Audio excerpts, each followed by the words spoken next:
자, 그럼 도대체 김정일은 2004년에 왜 일본 고이즈미 총리와의 두 번째 정상회담을 그렇게 빨리 끝냈을까? 이게 지금 궁금하잖아요. 그렇죠.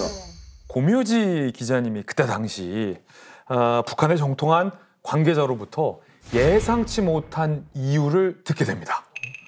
고묘 기자님, 그 이유가 뭐였죠? 그 당시에 김정일이 그 전신 없는 것 같다. 그 이유는 와이프 고영희가 5월 24일에 사망했는데 이거 5월 22일 날 회담인데 조금 전에였어.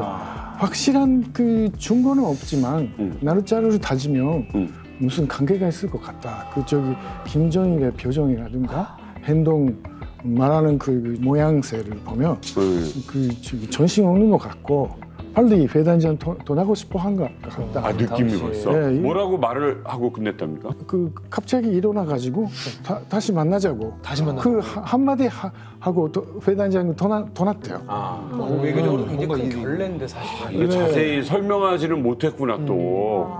어쨌든 이제 김정일 입장에서 보면 그렇다 하더라도 이제 고영이라는 그 자신의 아내와 30여 년을 같이 산 거잖아요. 아이를 무려 3이나 낳고. 아무리 정상회담이라 할지라도 사실은 이 상황 속에서 과연 평정심을 유지할 수 있었겠느냐 하는 생각이 드는데, 그렇다면 당시에 고영의 건강 상태는 어느 정도의 어떤 위급성을 띠고 있었던 겁니까? 고미호지 기자님의 어떤 취재 내용을 보면 상세히 당시 고영이의 어떤 건강 상태에 대해서 나와 있습니다. 2004년 당시였잖아요.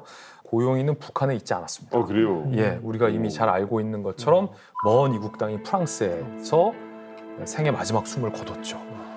2004년으로부터 10년을 더 거슬러 올라가면 1993년.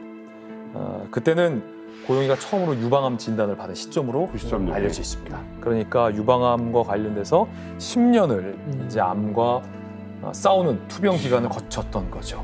김정일이 고영이에 대한 애정이 대단했잖아요. 그래서 유럽의 곳곳에서 여러 병원에서 고영이를 치료받게 했었죠. 마지막 순간에 이 고영이가 치료받던 곳이 프랑스. 그때 이제 고영이가 프랑스에서 숨을 거뒀는데 김정은이 엄마의 마지막 순간을 보지 못했던 거죠. 그래서 아마 이제 김정은을 연구하는 많은 연구에서는 김정은이 이 엄마의 마지막 순간을 못 지켰다라는 것에 대한 아버지에 대한 어떤 분노, 이런 것들이 김정은의 어떤 기억 속에 자리 잡았을 것이다라고 분석하고 있는 그 순간이죠. 맞습니다. 이때 김정은은 이미 한 20살 정도 성인이 된 상황이었는데 장기간 프랑스에서 투병을 하고 임종을 해야 되는 이런 상황이 왔는데도 사실 가족 중에 누구도 가보지를 않았어요. 이게 김정일 국방위원장이 고영이를 뭐 내팽개쳤다 이런 의미는 아닌 것 같은데 여러 가지 좀 사정이 있었던 것 같습니다. 그래서 김정은 입장에서 보면 비극적인 상황이었을 텐데 이 상황에 대한 그동안에 이제 기록이나 이런 것들이 없었어요. 왜냐하면 고용이가 북한의 퍼스트레이디, 사실상 퍼스트레이디였지만 그 당시에 프랑스 병원에서 치료한다는 사실조차도 저희 기자들도 몰랐거든요. 2004년 5월 24일 날 사망을 했는데 이 사실이 알려지는 거는 석 달이 지나서, 그것도 지금 현재 우리 국정원장인 이종석 당시 국가안전보장회의 사무처장이 언론사 간부들하고 밥을 먹다가, 점심을 먹다가 이제 우연히 이렇게 얘기를 하는 거예요. 고급 관이 프랑스에서 베이징을 거쳐서 들어갔다. 이렇게 되면서 이제 이게 뭐냐 해가지고 고용희가 이제 취재가 된 거였거든요.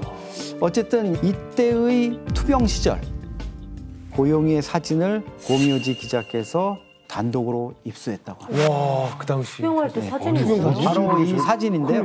얼굴이 많이 좀 부어 있고요. 아까 그 자신 있던 아이들 데리고 여행 다니던 그런 모습과 달리 좀 눈빛이라든가 이런 데서 이제 힘들어하는, 병색이 완연하다 이렇게 볼 수 있을 정도로 이런 모습입니다. 1993년에 이제 암에 걸렸지만은 한때는 건강이 회복돼가지고 북한으로 돌아갈 정도가 됐답니다. 그러다가 2000년 12월 경에 돌연 뇌경색 증상이 나타났다고 합니다. 그러니까 탈북자 어떤 분의 그 증언에 따르면은 그 짜장면인가 면을 막 먹다가 젓가락을 뚝 떨어뜨렸대요. 그러니까 뇌가 이제 문제가 생겼다라는 거죠. 그래서 다시 그때부터 고용이는 이제 북한과 프랑스, 유럽을 갖다 오가면서 이제 치료를 받는 와중에 2003년에 유방암이 이제 재발을 해버린 겁니다. 그래서 그 이후 이제 건강이 급격히 나빠지면서 임종 직전까지 프랑스 병원에 입원하고 있었어야만 했죠.